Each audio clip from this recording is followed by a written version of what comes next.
Mesdames et messieurs les élus, mesdames et messieurs représentants les autorités civiles et militaires, mesdames et messieurs en vos grades et qualités, mesdames et messieurs les présidents d'associations patriotiques, mesdames et messieurs les porte-drapeaux, mesdames et messieurs. La cérémonie se déroulera de façon suivante. Présentation cérémonie des couleurs, message de l'Union française des associations de combattants et de victimes de guerre, lecture d'une lettre de Poilu, la locution de monsieur le député et le message sera suivi du message de madame la ministre des Armées. Ensuite interviendra un dépôt de gerbe et à l'issue du dépôt de gerbe, nous procéderons à quelque chose qui n'est pas courant ici dans notre ville, puisque c'est pour honorer notre ville et puis son maire par la remise à la ville de Louviers des diplômes de membres bienfaiteurs des amis de la gendarmerie. Cette remise sera suivie d'un don, justement, à la compagnie de gendarmerie de Louviers, qui est représentée ici par son commandant de compagnie, le chef d'escadron Jean Martin. Ensuite, nous irons saluer les porte-drapeaux. Pour la présentation de cette cérémonie, je laisse la parole à M. Laurent Moussevet, président du Souvenir français de Louviers.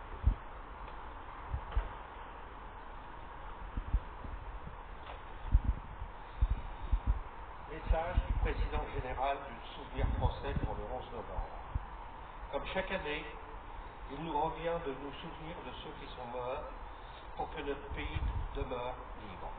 Souvenir de ceux qui furent mobilisés et vécurent l'enfer des tranchées pendant 4 longues années. Souvenir des femmes qui, à l'arrière, ont permis à la France et à son économie de tenir debout et digne. C'était il y a 107 ans. Et cela nous paraît si proche. Le monde à nouveau connaît la guerre. Notre pays affronte des crises profondes, politiques, économiques, sociales et militaires. Il nous appartient plus que jamais de faire mémoire, car une nation ne peut vivre et se rassembler que si elle partage une histoire commune. Le souvenir français est là, fidèle à sa mission, pour nous rappeler. Contrôleur général des armées, Serge Barcellini.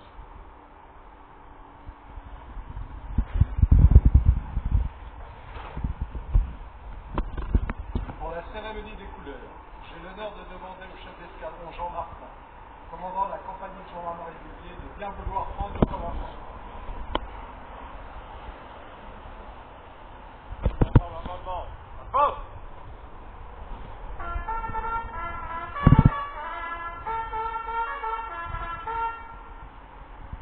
Attention pour les couleurs. Envoyez.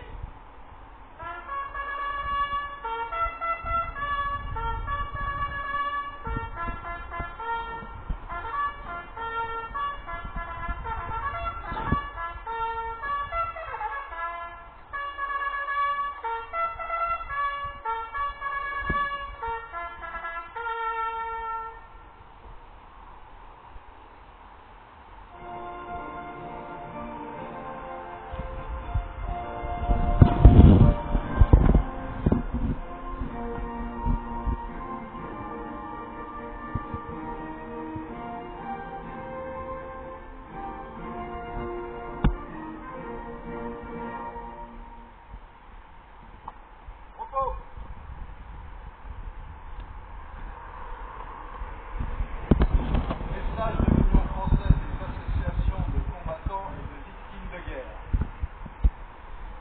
Aujourd'hui, nous commémorons dans toutes les villes et dans tous les villages de France la signature à Rotonde de l'armistice mettant fin à la guerre de 1914-1918. Après le conflit, partout, presque partout, ont été érigés des monuments aux morts ou des stèles commémoratives, véritables sentinelles de la mémoire qui nous rappellent les sacrifices et les souffrances endurées par nos aînés. En outre, la nation a décidé d'honorer un soldat, symbole de tous les morts pour la France. Ainsi, le 11 novembre 1920, le corps d'un soldat français inconnu tombé au champ d'honneur au cours de la Première Guerre mondiale est solennellement honoré sous l'Arc de Triomphe, puis est inhumé en 1921. En 1923, afin de perpétuer ce souvenir et ce sacrifice, une flamme brille sur sa tombe. Celle-ci n'a jamais cessé d'être cultivés chaque soir, y compris sous l'occupation. Le 11 novembre 1940, des étudiants de France se sont même réunis pour honorer le soldat inconnu dans un des premiers actes de la résistance française à l'occupant. Malgré le traité de paix signé à Versailles, la Première Guerre mondiale qualifiée de longue, alors que rien de ce qui est porteur de haine et de division ne peut être grand, ne fut pas la dernière comme tous l'avaient espéré. C'est la raison pour laquelle l'Union française des associations de combattants et de victimes de guerre, l'UFAC, œuvre à l'interdiction du recours à la guerre pour le règlement des différends internationaux et défend ardemment le droit de chaque être humain à la paix. Pour ce faire, l'UFAC agit résolument et avec persévérance pour la paix, en particulier en direction des jeunes générations, nos successeurs en tant que passeurs de mémoire, invités à devenir des citoyens d'un monde tolérant, sans haine ni guerre. Dans ce monde incertain, il faut rester conscient de la fragilité de la paix et de la nécessité d'unir toutes les bonnes volontés pour la faire perdurer. Vive la République, vive la France.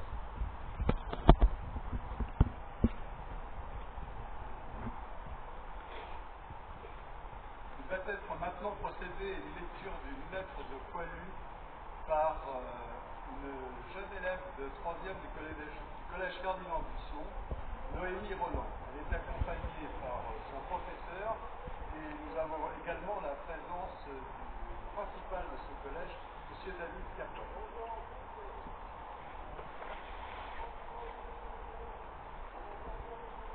Mes chers parents, je suis encore vivant et en bonne santé. Femme est mort alors que tous mes camarades sont tombés morts ou blessés au nom des Boches, qui nous ont fait souffrir le 1000 novembre. Liquide enflammé, gaz lacrymogène, gaz suffocant, asphyxiant, attaque, agrandie et tout seulement c'est la guerre.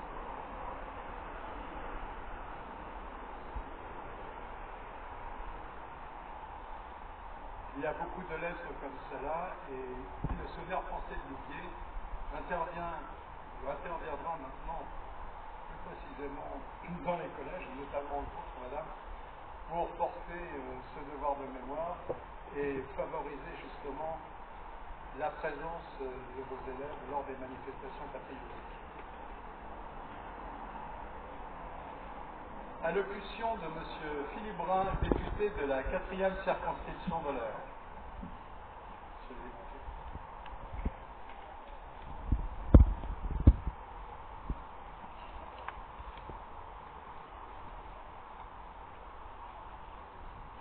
Monsieur le maire, madame la vice-présidente du conseil départemental, monsieur le conseiller départemental, mesdames et messieurs les conseillers municipaux, mesdames et messieurs représentants des autorités civiles et militaires, mesdames et messieurs les sapeurs-pompiers, mesdames et messieurs les membres des établissements publics d'insertion de Val-de-Reuil, mesdames et messieurs les représentants des associations patriotiques, mesdames et messieurs les porte-drapeaux, mesdames, messieurs. Il est les flammes qui ne s'éteignent jamais.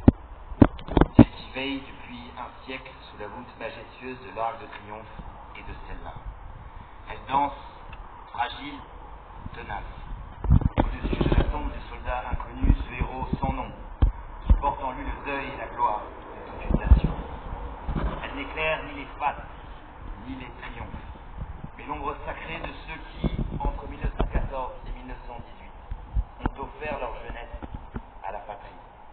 Cette lumière tremblante, c'est le souvenir même de la France, un souvenir qui nous dit, année après année, que la liberté est un combat et la paix une conquête sans cesse à renouveler. À Louviers, bien avant que n'éclate la Grande Guerre, notre monument aux morts fut érigé ici le 22 septembre 1907, dédié aux enfants de la ville tombés lors des conflits du XIXe siècle. Qui aurait pu imaginer ce 22 septembre 1907 alors que ce monument deviendrait bien vite le symbole d'un deuil plus vaste, plus déchirant.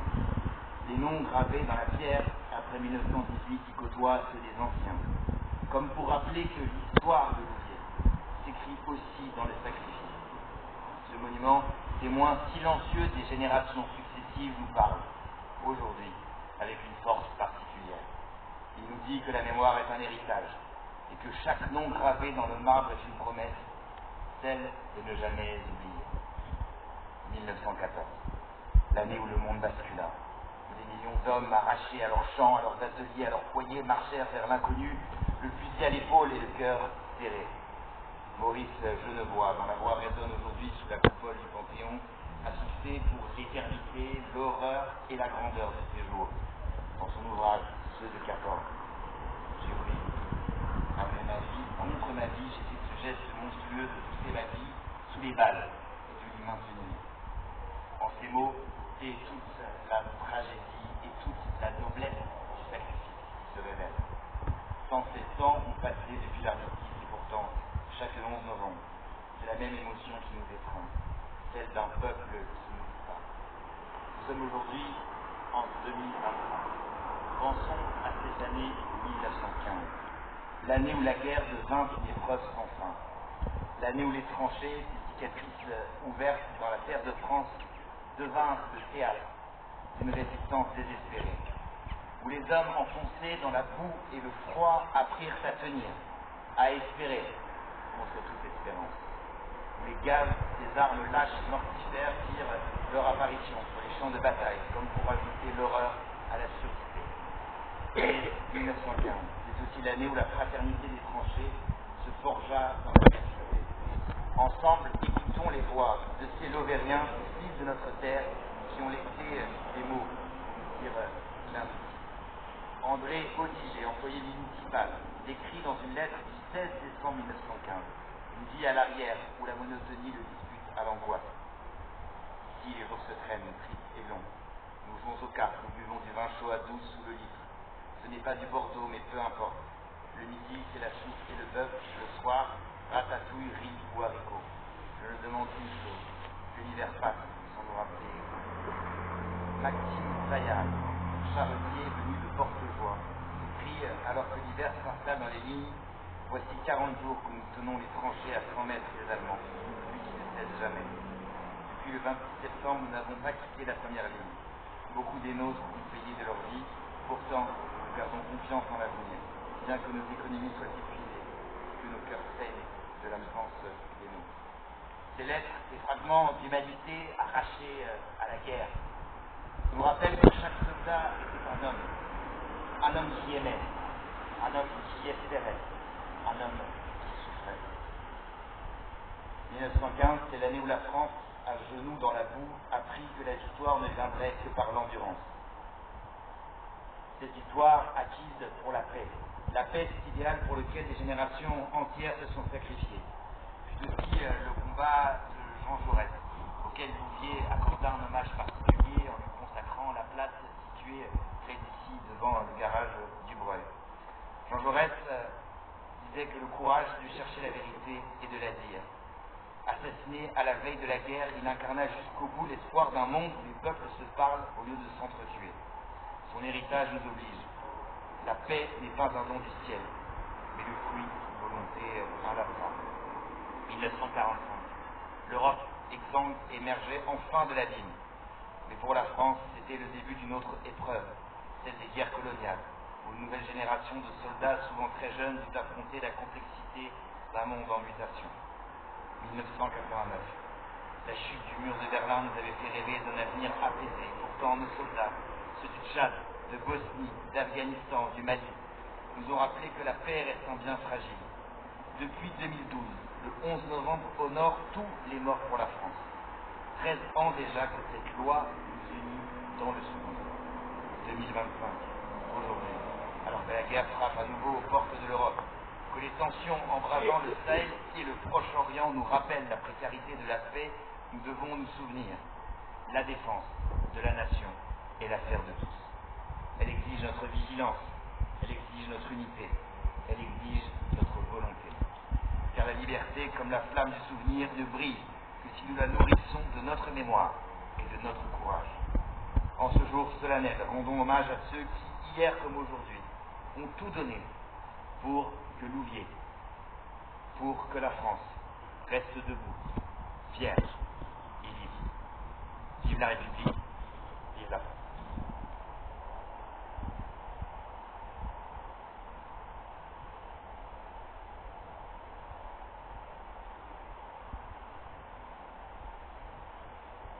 commandement, garde à vous.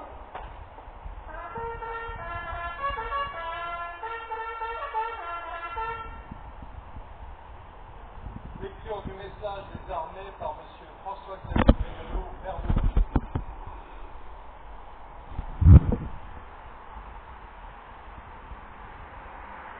Monsieur le député, Madame la présidente du département de l'Eure, Monsieur le conseiller départemental, Mesdames et Messieurs les conseillers municipaux, Mesdames et Messieurs les représentants des autorités civiques et militaires, Mesdames et Messieurs les porte-drapeaux, Mesdames et Messieurs les représentants des pays de la Lorraine, Mesdames et Messieurs vos grades de qualité, avant de vous donner la lecture du message de la ministre, je voudrais dédier cette cérémonie à la jeunesse. On oublie souvent que ceux qui ont perdu la vie lors des terribles conflits, Première Guerre mondiale, Seconde Guerre mondiale et tous les autres conflits, ce sont des jeunes. Et on sait en Normandie avec le débarquement du 6 juin 1944.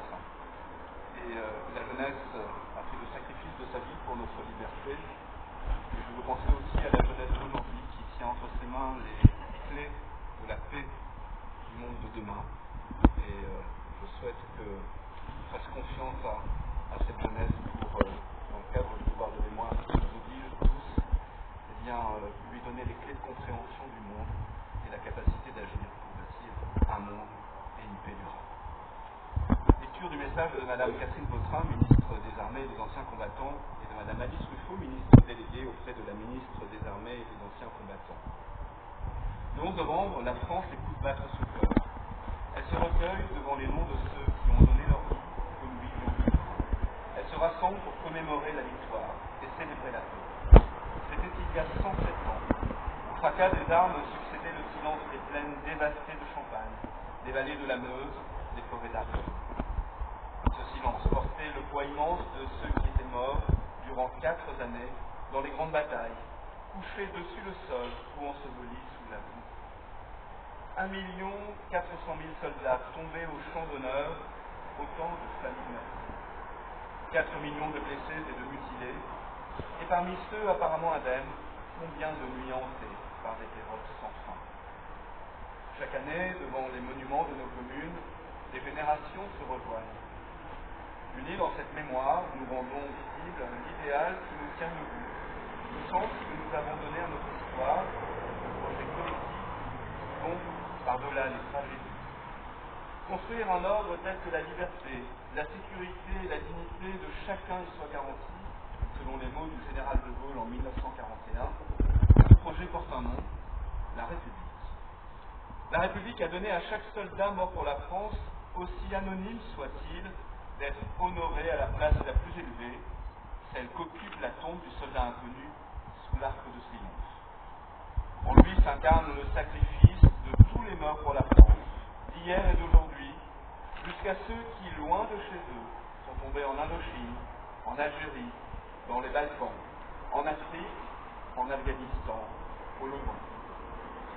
En lui se mêlent leurs visages venus de tous horizons, ceux des fusiliers marins bretons et des tirailleurs sénégalais, unis dans le même héroïsme à Dixmude, ceux tombés à Verdun et sur les plages de Provence, ceux des francs-tireurs et partisans et des résistants du réseau Alliance, ceux de ces combattants venus d'Afrique, du Pacifique, des Amériques et d'Asie, qui reposent désormais dans le sol de France, sous les croissants, les étoiles, ou les croix des carrés militaires, ceux des incorporés de force alsaciens et mosellans, pris dans le drame intime de leur conscience, ceux qui croyaient au ciel et ceux qui n'y croyaient pas. Sur ce soldat de tous les âges et de toutes les origines, la flamme du souvenir ne s'est jamais éteinte.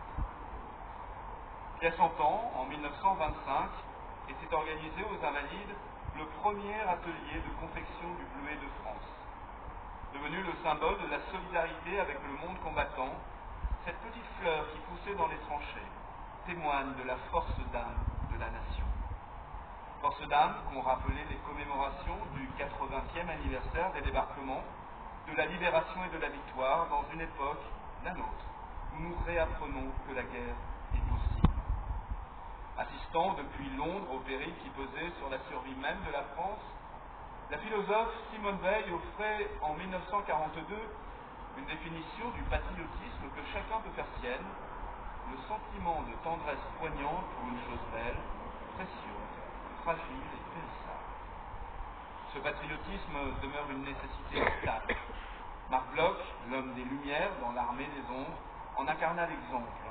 Son entrée au Panthéon, le 16 juin prochain, décidée par le président de la République, rappelle que l'esprit de défaite est toujours un poison mortel. La flamme qui l'animait fut une invincible espérance, l'espérance de ceux qui ont décidé d'être forts pour protéger ce qui est juste. Cette espérance que symbolisait déjà dans le ciel de Reims, le 11 novembre 1918, les tours restées debout de la cathédrale martyre. Le 8 juillet 1962, sous ces voûtes reconstruites était scellée la réconciliation franco-allemande pour que l'Europe vive libre et en paix. Car là sera toujours l'espérance de la France, fidèle au sacrifice de ses anciens, à ses valeurs et à ses promesses, consciente de sa vocation universelle au service de la paix. Vive la République, vive la France.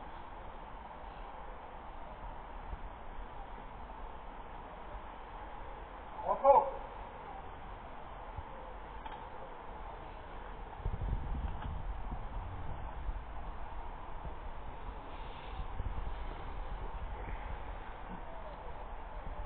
Nous allons maintenant procéder à un dépôt de gerbe. Garde-vous.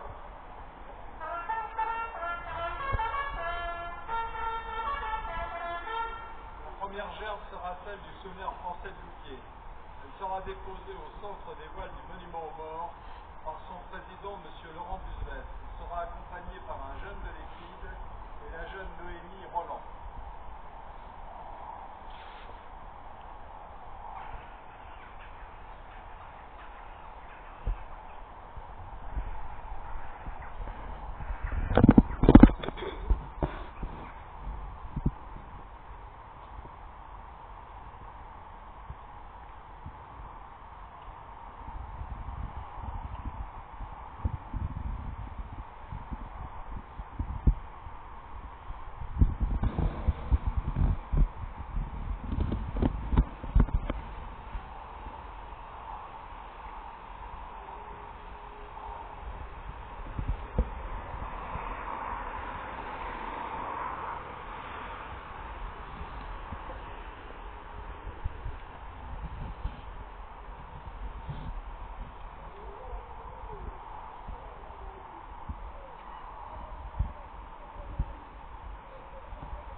Gerbe du 10-27 sera déposée au voile du monument aux morts par le lieutenant Gauthier Fluot, représentant le commandant du centre de secours de Louviers-Val-de-Reuil, qui sera accompagné du conseiller départemental Daniel Schubert.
Appel des morts.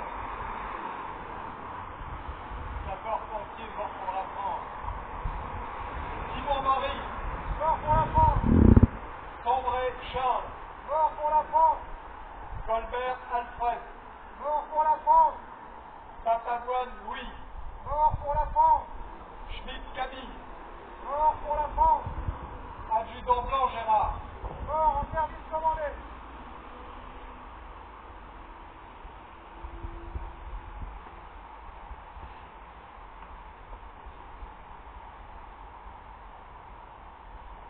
gerbe de la région Normandie sera déposé au centre des vols du monument aux morts par M. François-Xavier Criollo, vice-président de la région Normandie.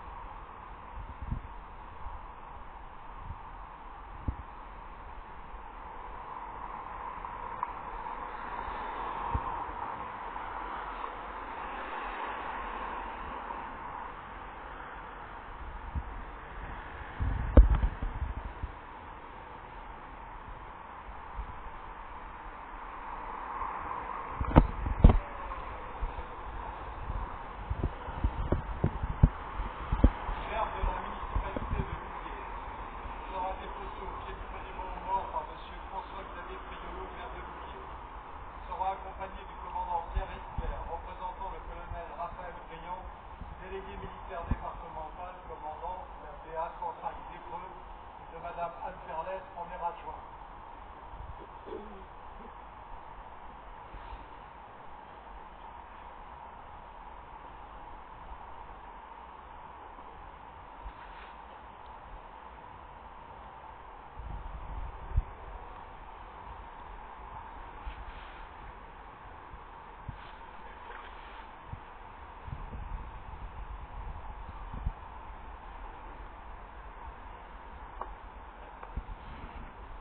Gerbe déposée par M. Philippe, député de la 4e circonscription de l'Eure. Elle sera déposée au pied du monument aux morts.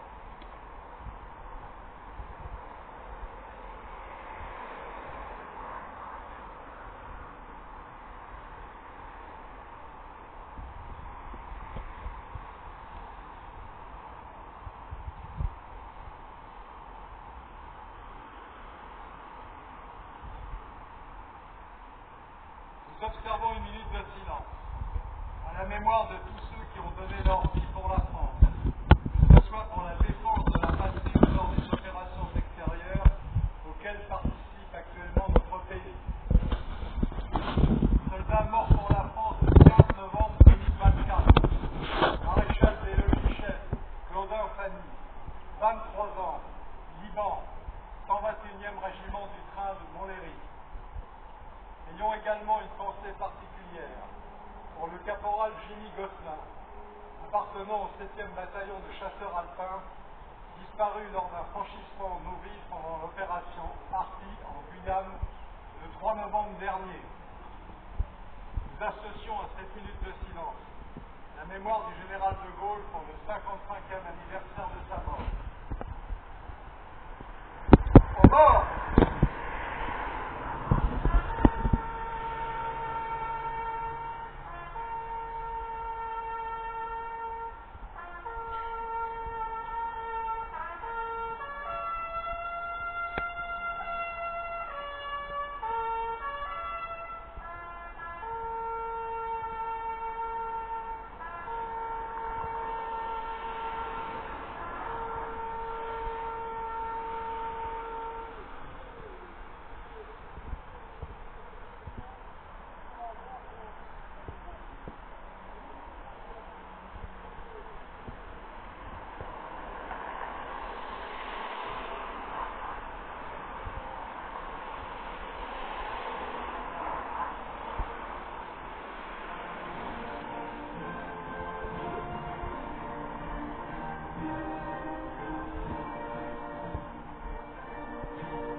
association, loi 1901, forte de plus de 17 000 membres, de 221 comités répartis sur toute la France et sur l'outre-mer. Les Amis de la gendarmerie sont le rassemblement de tous ceux qui se reconnaissent dans les valeurs de la gendarmerie nationale et qui veulent les porter, les défendre et les transmettre. Nous ne sommes donc pas une association de gendarmes ou d'anciens gendarmes et nous ne parlons pas au nom des gendarmes et de la société civile. Notre mission est de contribuer au rayonnement de la gendarmerie dans la société civile, en promouvant les valeurs portées par la gendarmerie, en transmettant ces valeurs aux jeunes générations, en soutenant les gendarmes dans leur mission, en consolidant les liens entre la gendarmerie et la nation.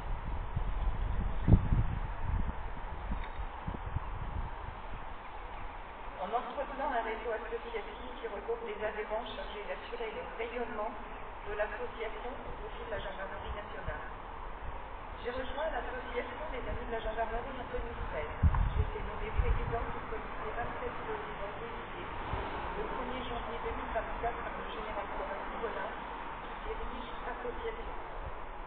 J'ai repris ce comité qui était en déshérence et je m'efforce de le faire revivre en cherchant des adhérents épousant les valeurs citées précédemment. Ces valeurs, normalement, toutes les villes, tous les villages doivent y adhérer. Et je dirais même, tous les habitants de la France devraient y adhérer. Toutes les villes, petites et grandes, vivent aux côtés des gendarmes et s'appuient sur eux au quotidien. C'est pourquoi aujourd'hui, 11 novembre, date hautement symbolique, j'ai l'honneur et le grand plaisir d'accueillir au sein de l'association des Amis de la gendarmerie la ville de Louviers, ses administrés et son représentant, monsieur le maire de Louviers, François-Xavier Priori. Chaque année, le 11 novembre, nous commémorons la fin de la Première Guerre mondiale, nous honorons la mémoire des soldats tombés au combat, mais aussi de tous les morts civils, le souvenir des sacrifices passés, le devoir de mémoire envers ceux qui ont donné leur vie pour la nation. Tous nos militaires ont pris l'engagement de servir la France et son héros, et des valeurs françaises.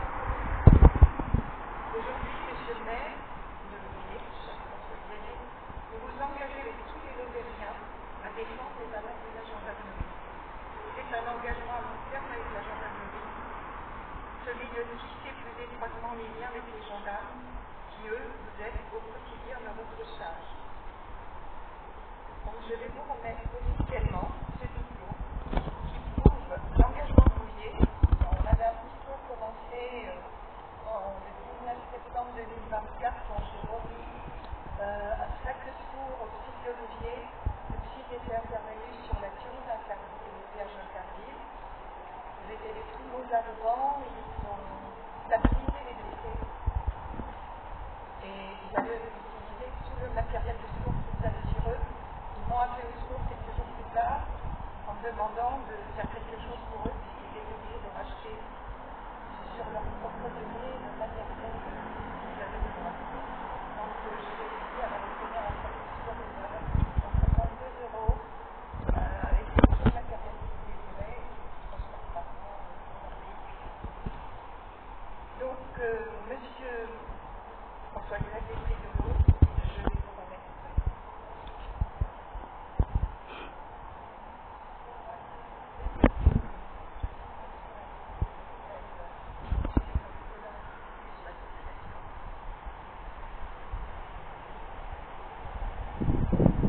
Avec un stylo Normandie pour la créer.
l'engagement, surtout dans le quotidien, et vous avez parlé de la société civile, c'est ça qui m'intéresse énormément, c'est de contribuer chacun à notre niveau à ces liens, à la promotion des valeurs que nous avons en commun.